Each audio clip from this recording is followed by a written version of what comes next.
Traveling the Vortex.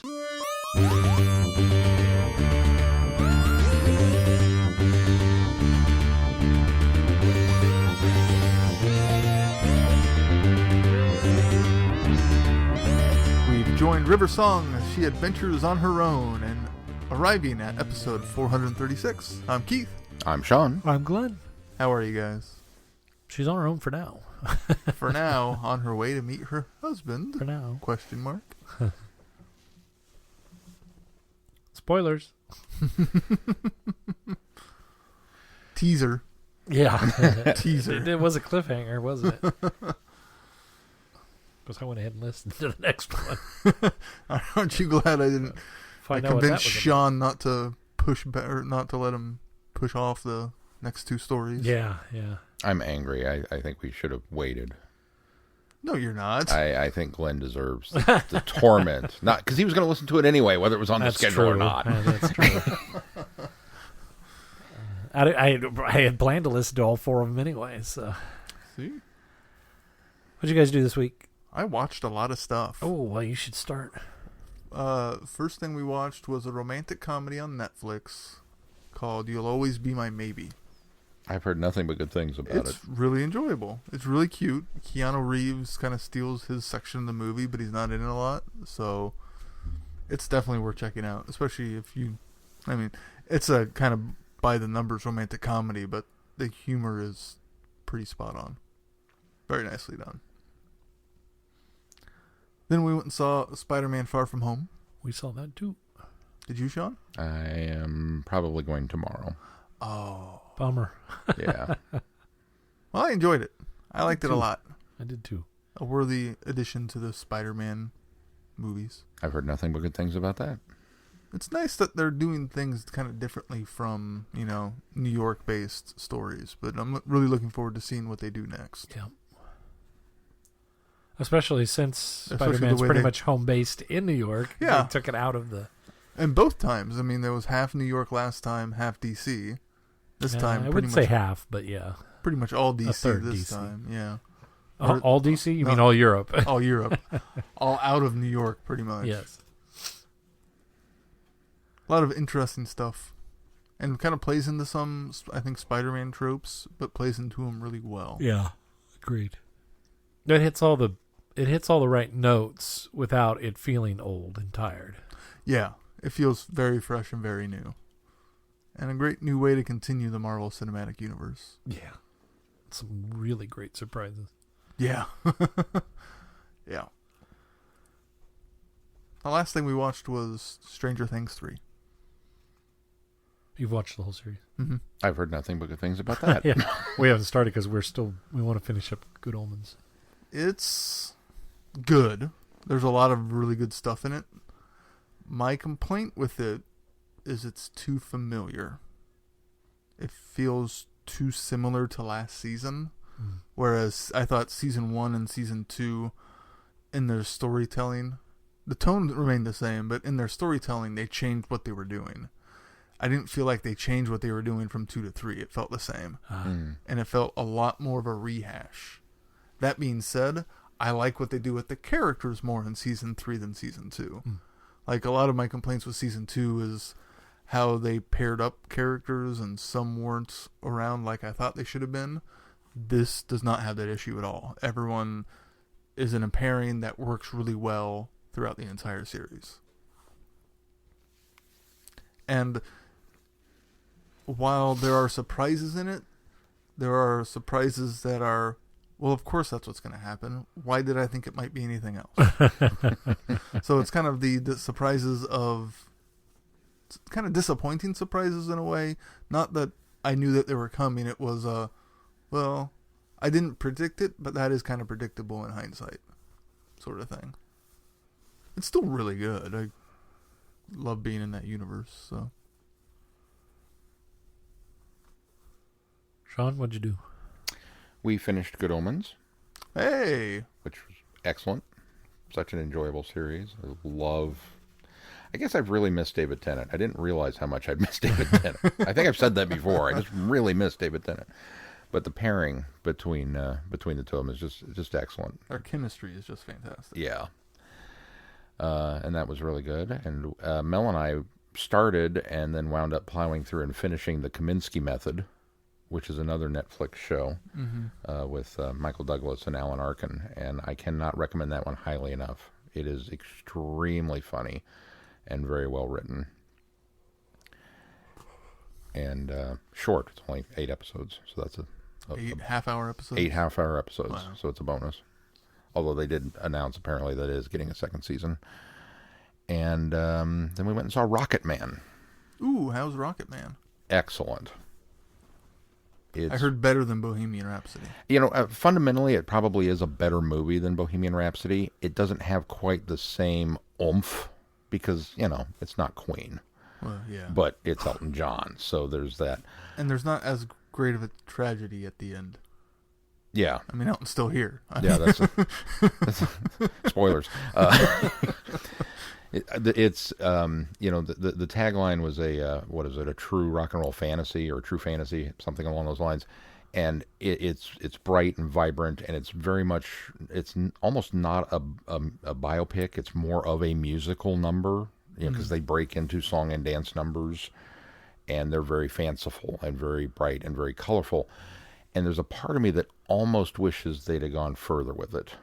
Like, I kind of wish you'd gotten Baz Luhrmann to come in and direct it, because if you're going to hit me over the head with this, let's really hit me over the head with it and just go for the 9s. But it was really good. That's one we've been wanting to see, just haven't got around to get out to see yet. What'd you do, Glenn? We're watching movies. Thursday, I was off Thursday and Friday, so we went over to Wamego and watched the fireworks, and they put on an amazing show. And then I've heard nothing but good things about that. And then saw Spider-Man Far From Home on Friday, and then Saturday we went to Kansas City to the theater in the park and saw Music Man, which was quite enjoyable as well. Oh, that's cool. I didn't know that was playing. That was it. Well, nothing much else besides that. I do have a sad note. We went to Worlds of Fun on Saturday and rode the Timberwolf, the revised, revamped, remodeled, rebuilt Timberwolf. Oh, I didn't know they had done that. Yeah. It's dead to me. Aw. I love wooden roller coasters. I love the Timberwolf. I will never ride it again. I hurt so much coming off of that thing.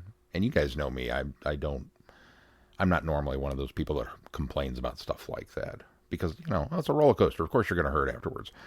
No. They killed it. That's interesting that you would have thought they'd made it smoother since. Yeah. I always heard after I got off of it because it was a wooden roller coaster. It's so janky and jerky. I thought you were going to say they ruined it because they made it too smooth. It was too smooth. That's what I was afraid of. No, it's... Think about the worst experience you've ever had on a Woody and then multiply it by a zillion. That's what it felt like coming off of that. Well, that's not an improvement. Yeah, no, it was... they got rid of the helix in the middle, the big kind of spiral, and they've replaced it with this big, gigantic overbank turn, and then a couple of other things. And, the turn's cool and whatnot, but it just... Something about the way that it's been put back together, it's... Sounds like it's not given enough again. Because that's one of the nice things about wooden roller coasters is the track kind of gives, so it gives more of a smooth ride. But that one's gotten so old and rickety that it would do the opposite effect, and it would just kind of throw you around. So yeah, we got off of it. I'm still hurting. I'm still sore today, and it was just like. So I came home and burned some wood in effigy. It was a sad day. Prowler is still awesome though. Yeah, I love the Prowler. All right, well, should we move on to feedback? Let's. We have feedback this week from Jamie. Jamie writes, "Greetings and salutations, Vortexers. Episode 115. Okay, the More Than a Feeling feedback song is currently tied with the Flash feedback song for my current favorite. Moving on to the King's Demons. I have seen this one, albeit several years ago. I remember the Master being rather good in it. Chameleon, who only has his first and last episodes televised since they didn't like the prop, was fine, but kind of worthless. He's joined the ranks of Big Finish now, by the way. Listening to your coverage, and it does sound like a fun story, though. Primeval. Can I talk about Keeper of Traken now? I can see the similarities and how they add to each other, but found that having seen Traken isn't a prerequisite for Primeval. Yes, you should definitely watch Keeper of Traken. It's a wonderful piece of Who that doesn't seem to drag much. Yes, Primeval expects that you've seen Keeper, but I still think you could hand Primeval to someone who's only seen a handful of Nissa stories and they'd be just fine. And we did. Were you fine, Keith? I wonder if I would like Primeval more now, in hindsight. New appreciation for it. Huh? Yeah. Oh, there's an experiment. Episode 116 and the legendary Nerva Beacon. First, in your feedback section, you talk about the Target novelizations and wonder the status of Doctor Who novels. According to the TARDIS Wiki, technically an imprint and not an independent publisher, they were owned by several houses. However, the Doctor Who line is most associated with W.H. Allen Company, who owned Target from 77 to 89, and then Virgin Books, who bought them in 90. Ark in Space. I remember this being very good. The Doctor goading Sarah on to greatness when she gets stuck is great. The bubble wrap doesn't bother me. It looks good, and it's an effect that doesn't take away from the experience, like, say, CSO in stories such as Underworld.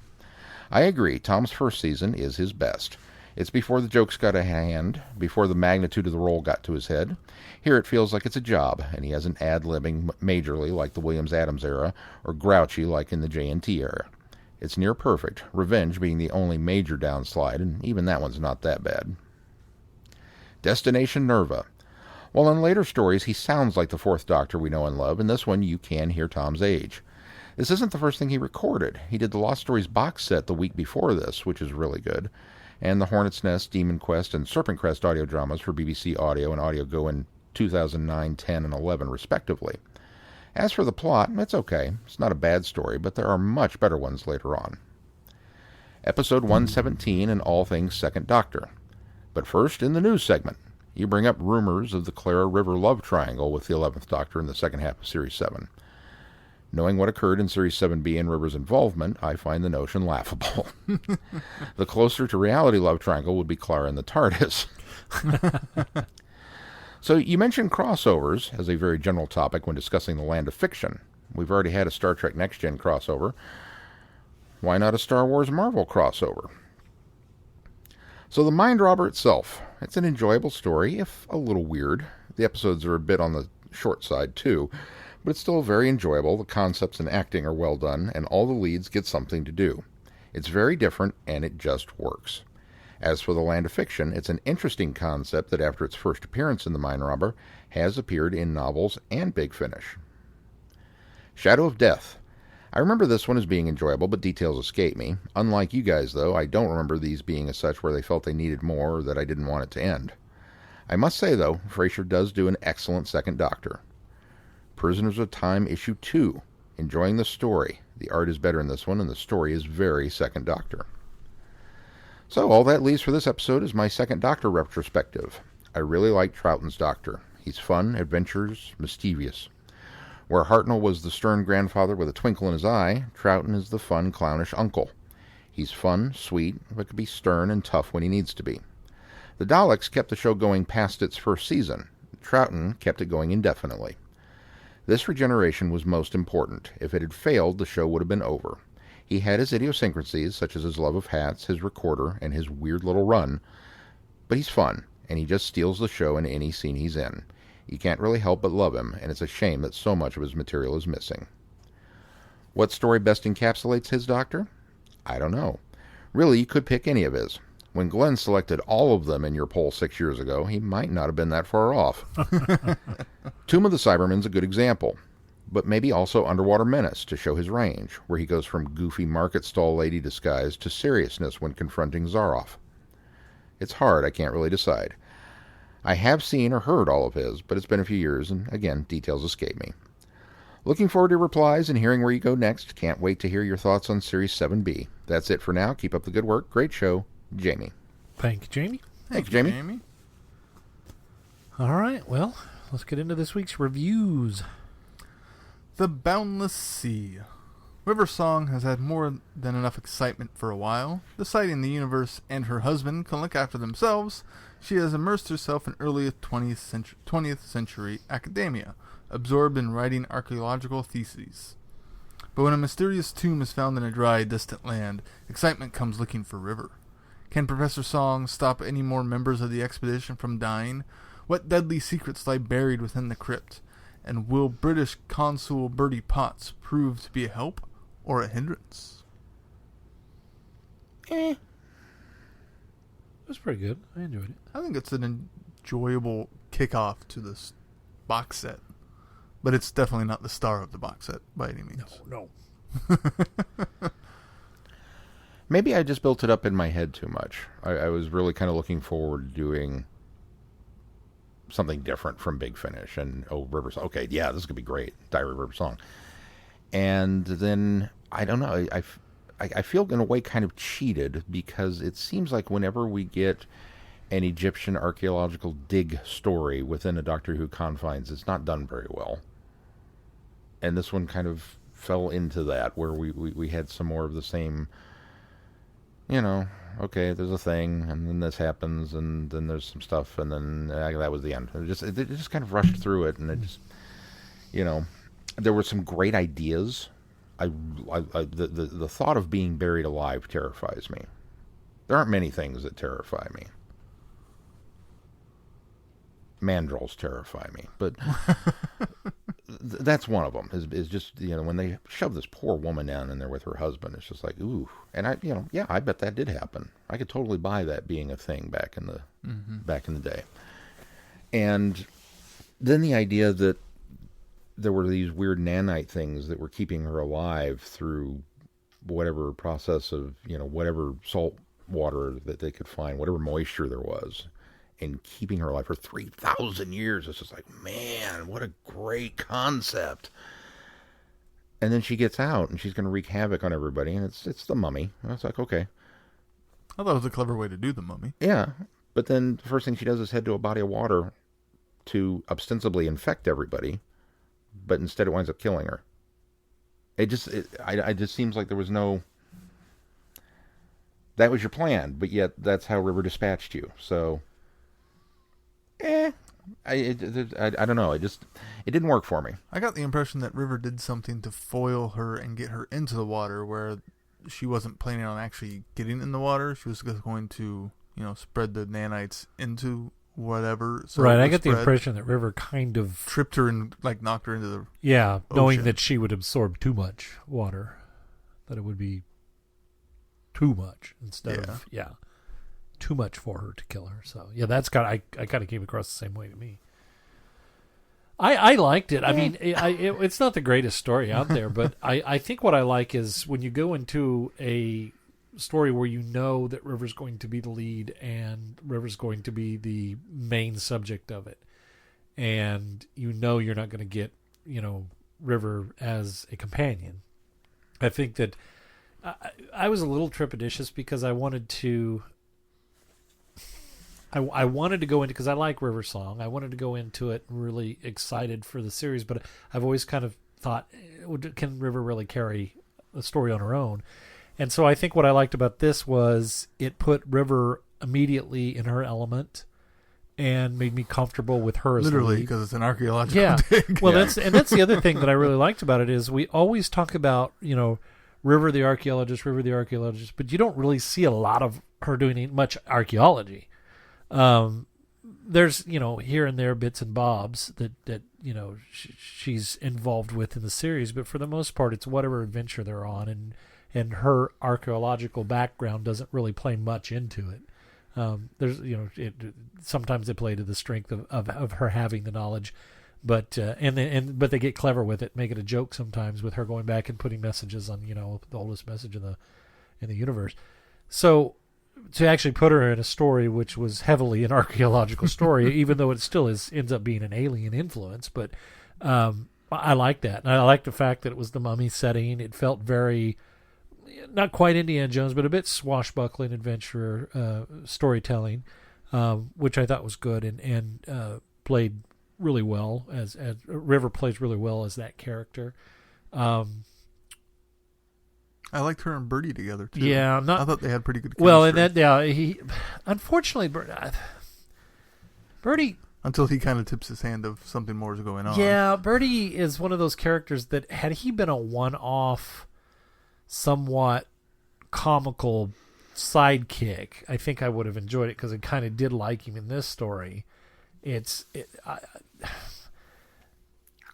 the direction they go with the character, especially later in the next story, I thought was, we'll get there when I get there. But yeah, in this, I kind of liked him because I thought he was going to be a different character. Maybe that would have been too tropey, and maybe in the long run, it was better to go the direction they went because it was maybe a little bit of a surprise, especially when he slips up and says, "Oh, I wish you had brought that Vortex manipulator." Right. But yeah, I don't know. I think maybe after hearing the second story, retroactively, Clouds your kind of opinion. It clouds my opinion of him. But no, I thought it was an enjoyable, kind of standard standalone story. That obviously, they with him being in it, they sort of set up the arc that's about to happen, and so I think that was probably okay. But I don't. Yeah, I think I'm being clouded by the second story as far as it's Sell me on it, Keith. I thought they had really good chemistry together. I thought they had great banter, and you could tell that the two actors really enjoyed working together because I thought that came throughout the audio. That the I'll agree entire with. time. Yeah. But what about tell me on the episode itself. Well, so what makes the story work for you?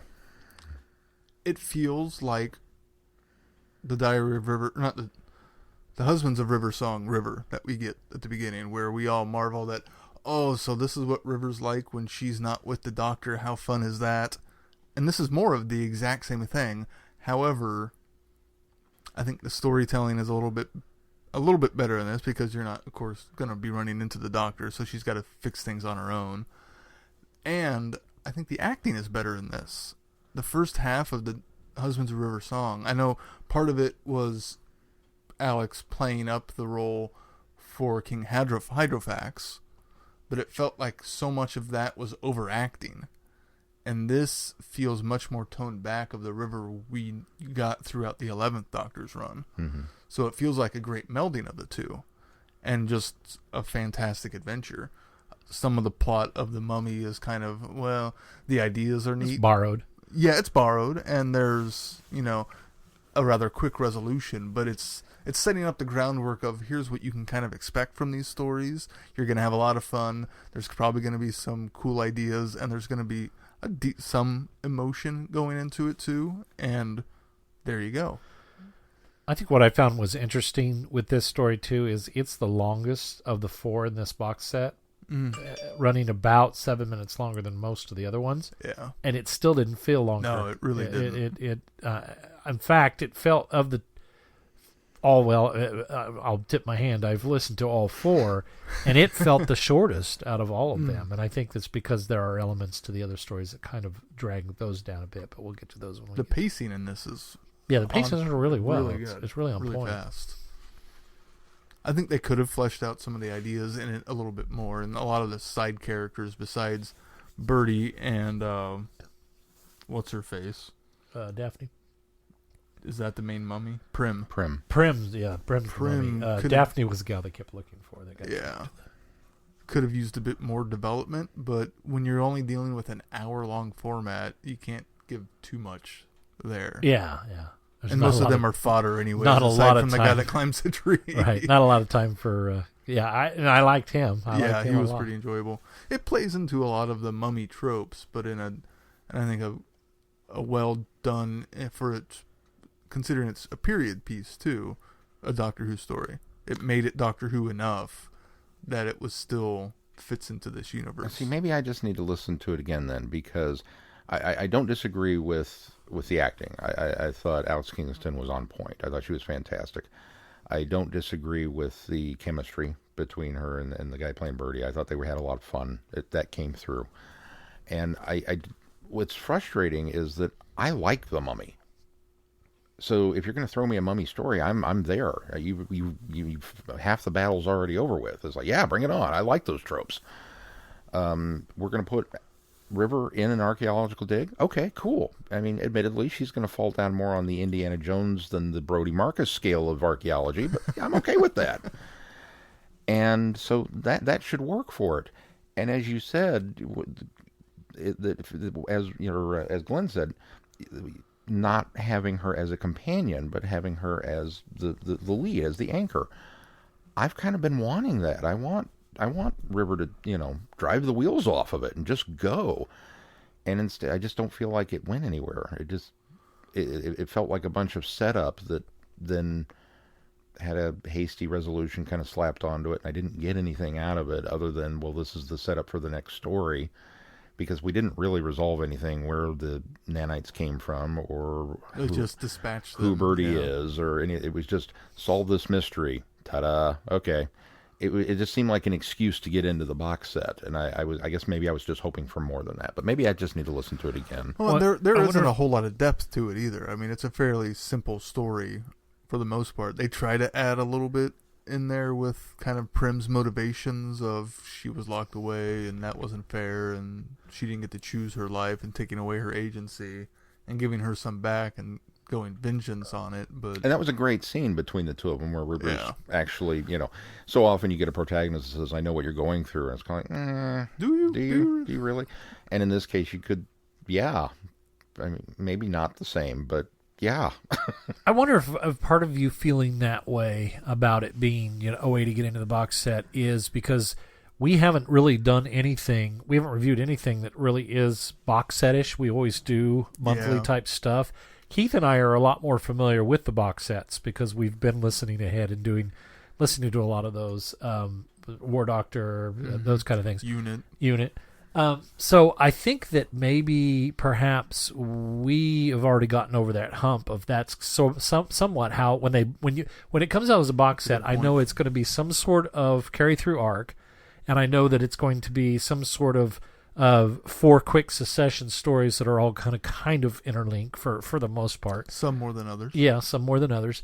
So I wonder if maybe you're just certainly not used to that. Maybe that's why Keith and I have already gotten over that hump. That could be. Did you have that feeling when you listened to your first box set, whatever that was? I do think even with this one, this might have been one of my first ones, because I listened to it shortly after Husbands of River Song came out in 2015, because that's when this came out. And I remember thinking, well, that was kind of a throwaway story, and I don't think I enjoyed it as much as I did the second time. I think the War Doctor box set was the same way for me, where the first story really kind of felt like a quick get into it, and then and because that one has a lot of characters overlapping, but 2 or 3 particularly. But and that one does lay a little bit more groundwork into what's coming in the future of the box sets, where this one is just such a small little nugget that you don't get a whole lot. Right. And I think it is probably the most, getting you into the box set stories of the box sets I've listened to. So of the, overall impact of the box set, this story is probably the less story as far as, overall story arc than any other ones I've heard, if that makes sense. Okay. I think it was kind of that way with Idavros too when I heard that. I haven't listened to that one yet. Well, maybe my opinion will change after I get through the end of it, because I did stop. Well, like a good boy, I did stop where the homework assignment ended. So once I get through the rest of the box set, maybe I'll change. Or like I said, maybe I just need to listen to it again. But I was a little disappointed. I wanted more. All right. Well, but you may not be wrong. Let's move on to the next one. I went to a marvelous party. River Song always enjoys a good party, even when she's not entirely sure where or when the party is taking place. But the party she ends up at is one where not everything, or indeed everyone, is what it seems. Being River, it doesn't take her too long to go exploring, and it doesn't take her too long to get into trouble. The sort of trouble that involves manipulating other civilizations, exploitation, and of course, murder. River is confident that she can find the killer, but can she identify them before anyone else, or quite possibly everyone else gets killed? I liked this one better, but not by much. Again, Alex Kingston was wonderful, and I applaud so much the, hey, I'm in this room, and there's a dead body, and the reaction is, of course there. It's like, we've been waiting for that reaction for so long, I think. But Birdie coming back was kind of a surprise, but not necessarily a good one. And the thing I don't like about Birdie's return is I don't feel like they give us a good explained. enough explanation. No, Yeah, explain. they never did explain it. He just shows up and he's fine, which I thought. And I don't remember Because the if we first get an story explanation leaves later it like either. he completely was wiped out by the nanites, but that was. I think that's what left a bad taste in my mouth for this story to start off, because I didn't. And then Birdie too. I didn't enjoy this one that much.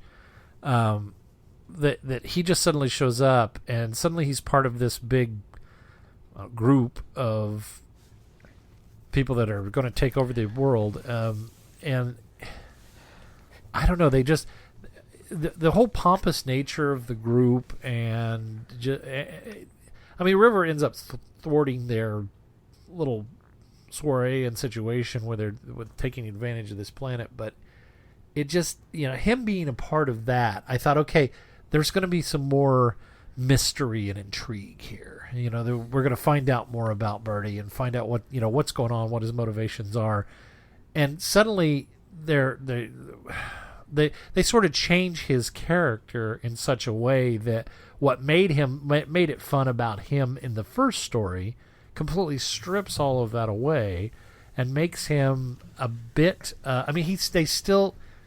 You can tell he's still a little bit on her side and willing to help her out, but it just. I think some of it is also now River is suspicious because of him. Yeah, exactly. So the chemistry isn't as strong. They hollow out the character a lot. Yeah, in the first one, he comes across as almost in awe of her. Yeah. Kind of puppy dog-ish, following her around. And in this one, he's so much more mysterious, but yet it changes it into this manipulative. Yes, he believes in her. Oh, she'll be perfect for the person to solve this.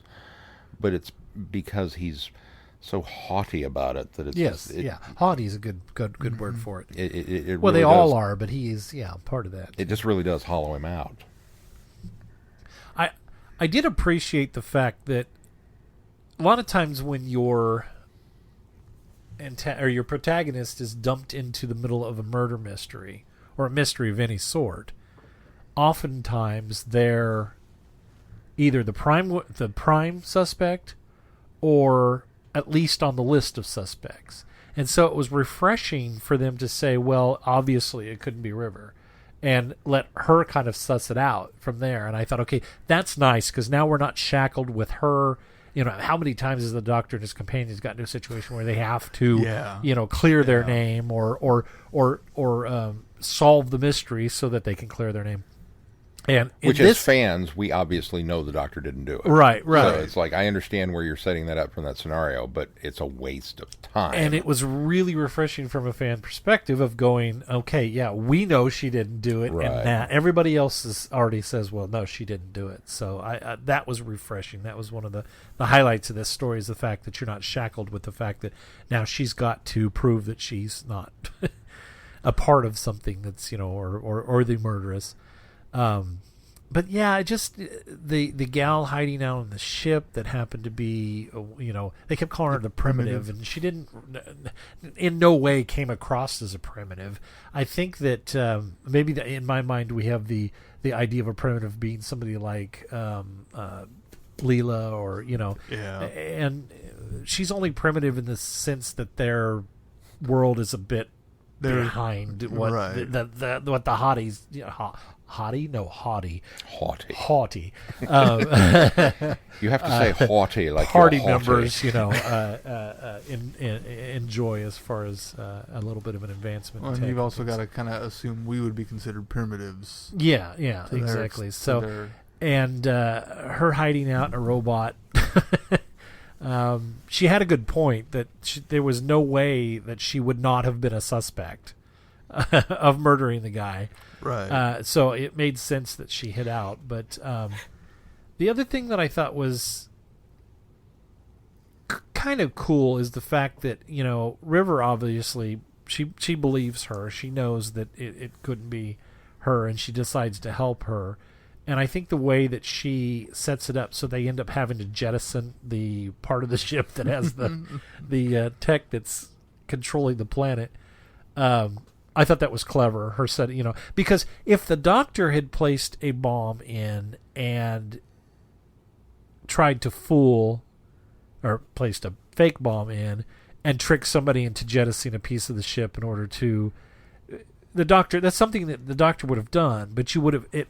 When the Doctor becomes manipulative, it's a little uneasy. But knowing River's character so well, it's it's almost like it's okay. Oh, you're totally rooting for her. Yeah, exactly. And yeah. I think I kind of saw where this was going, and probably maybe sussed or figured it out soon enough that maybe that kind of also put a damper on the story. But I did like the fact that she did what she did, and letting what was the gal's name that Spritz?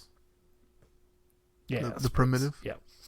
Yeah, pretty much letting Spritz take the fall for it, knowing that number one, there was no way to clear. There was absolutely no way. There's no proof. So number two, take the suspicion to an even further aspect in order to take any suspicion off you of concocting this sort of plan. So I thought that was kind of good, clever. And then freeing device. Spritz from any further suspect by essentially having her killed Yes, in the explosion, in the jettisons and sucked into the sun.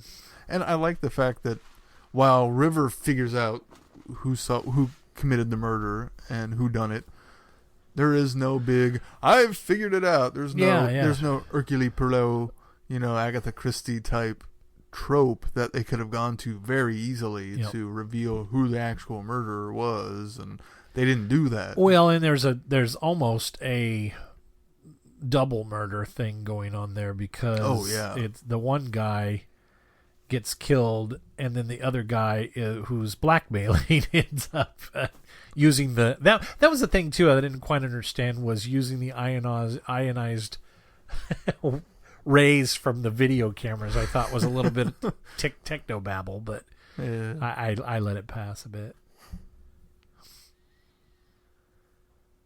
But I think I enjoyed the first story more. I think because it was just fun and adventurous, and this one it was we're gonna do The Mummy, and now we're gonna do Murder in the Orient Express. So and this kind of felt like the second half to Husbands of River Song. Once the Doctor shows up, that's true. Once they get off planet without the Doctor, that's true. It had a Doctor in it. Did you guys recognize the voice of Marcus? No. Alexander Siddig. Oh, no. Really? I did not know that was who that was. I'll be darned. Sean, what did you like about it? You like this one more, you said. I think I like this one more. I liked River definitely has her agency. I mean, she does in the first one as well, but in this one, she's faced with this conglomerate, conspiracy-laden group, and she doesn't even bat an eye at these people. So, yeah, okay. Oh, you're doing that. Okay, I'm gonna take you down, and then she does. It just, very. I like that she is that. At no point in time, even when she was suffocating and somebody was pumping the air out of the room, I never once was. It still seemed to me that she was in control of the situation. So in a way, it was very almost Doctor-esque in how River handled herself throughout the story, which I appreciated. Especially thinking through and rationalizing her physiology, and knowing that I'll be able to last longer in this. I thought that was kind of clever. Knowing that she's not full-time lady, but knowing that she would have the physiology to withstand it. Understanding how the Doctor would have been able to withstand it. So, as you said, when the Doctor is manipulative, it can be a little uncomfortable unless it's Seven. But with even River, then sometimes it's still a little uncomfortable. Well, even then, sometimes Seven has at least in the television episodes, he always has a look on his face as though I don't really want to be being manipulative. Whereas when you watch River, she's almost enjoying it. Yeah. Oh yeah, yeah. Yeah, with River, you're rooting for her to do it. And so once she started spinning this yarn about, oh, there's a bomb on the, I was like, yeah, get him. And so I was just kind of, just right there waiting for her to stick it to him. And I think that's what I enjoyed about it was, looking at these people getting their comeuppance, and because it's not even that it's a different story. It's kind of there's a powerful group of people playing God. Yeah, we've had that a zillion times. But I like the fact that in one very neat little package, she manages to solve the problem of the murder, take care of the whole operation in regards to the way they're manipulating all of this stuff, and at least put a dent and a crimp in it, and free the woman from, this is, it's all the same solution, and it takes care of all of the problems. Yeah. And I thought I really enjoyed that. I thought that was quite clever. I enjoyed the even the spaceship setting. I thought was it's not any different from any other Starliner spaceship setting that we've had, but just putting River into that, it was fun to have her go through those motions. Well, I think to the point you were talking about earlier about uncomfortable with the Doctor doing certain things. With her, if the Doctor had been there, he would have been immediately telling them why they were wrong, why what they were doing, and pointing out that I will fix this. It would have come with a lesson. I'll put a stop to this. With River, it's more she's able to kind of just meld into a situation, even though she's going to do the exact same thing that the Doctor is. She's going to thwart the situation, and she's going to turn it on its ear, and she's going to make sure that it ends there and now. But she'll play along with it with no sort of. She just handles it completely different, and that's a refreshing change when you're so used to how every incarnation of the Doctor handles a situation that, and somebody that steps in and has the license to be able to do that, because of the character that she is and the character that they have established in the world of Doctor Who. I think it just works so much better. And I'm really appreciative that Big Finish recognizes that and doesn't try to make her like the Doctor, because they could easily have gone through this is basically Doctor Who without the Doctor, so River's in his place and will do what the Doctor would do, but they made sure to go about it the way River would, as opposed to just literally swapping out characters and still making River give a speech about why this is wrong and I'm going to stop you. Yeah. They could have easily fallen into that trap, and they didn't. I love how they're playing into the fact that she's written the Melody Malone stuff too. Oh, that was such a great joke. They make and there's a couple of little references to her specialty in mystery writing. I tell you, one of the things that is completely, and I don't know what it is about it that I don't like, but something that's completely just scraping on my nerves is the theme song is horrible. It is so bad. I have to skip it every time. We went into it in the first one, and I was like, okay, it's kind of a James Bondy. It's bad James Bond. It's like they're trying to be James Bond, and they're just missing the mark. Which is interesting, because of all the different characters that I could associate River Song with, James Bond is not one of them. So I'm not quite sure if they had gone with an Indiana Jones style theme, or I could see that, but Bond, no. But I listened to it and I went, I'm not really feeling it. And then I listened to it in the second episode and thought, I guess it's okay for River. And then I told a little fib. I kind of sort of got into the third one accidentally because it just started playing on the next file, and then the theme song kicked in, and I decided, no, I really don't like this at all. Like, I was ready to give it a chance, and then I heard it again. I was like, no. And it might be slightly better if they didn't do the theme. The pre-credit sequence? Yeah, sequences. It just, I don't know. It's really grating on my nerves. So I as soon as I've it been starts, rather I indifferent towards David. I skip past it. Yeah, and I mean, I have to give Big Finish props, I guess, for it's not an easy thing to sit down and write a theme song, obviously. No, and I'm glad that they've given her own theme song. And yeah, I mean, Yeah. it would be inappropriate for them to use a Doctor Who theme, but so you have to write one. This wasn't it. Yeah, no, this one missed the mark for me. But so far, I'm really enjoying the first box set. I'm enjoying River, and I think that Alex Kingston she finds her stride every time. She lives that character, and I love it. Yeah. And quite the good cliffhanger at the end of this one. Yeah. Do we have any? Well, I can't wait to review wait to review the next two next week. Especially the last one. I'll tip my hand. The next two are much better. Well, the next two, since we've gone there, coming up on the schedule, will be next week. We're going to go ahead and finish off the Diary of River Song box set and be Signs and the Rulers of the Universe. Or is it the Rules of the Universe? I wrote Rulers. It is Rulers. I wrote it incorrectly on the schedule. So it's Rulers of the Universe. So we will finish that box set off with that. And look forward to hopefully bigger and better things.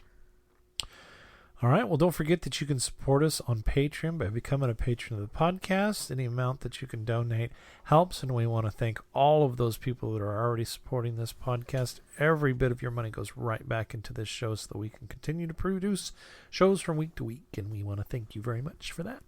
Keith, if anybody wants some feedback, how do they contact us? Well, while you're on our site, clicking the Patreon link, you can also click the Send Us Feedback tab and just fill out that form, and it'll come directly to us, or you can send it to feedback@travelingthevortex.com, or you can reach out to us on any form of social media. Very good. Anything else we need to discuss this week before we close the show? All right, that's going to do it for this week. Until next week, I'm Glenn. I'm Sean. And I'm Keith. Cheers. Good night, everybody. Be seeing you. Thanks for listening. You have been listening to Traveling the Vortex. Doctor Who and all of its associated programs are owned and trademarked by the BBC. No infringement is intended or implied.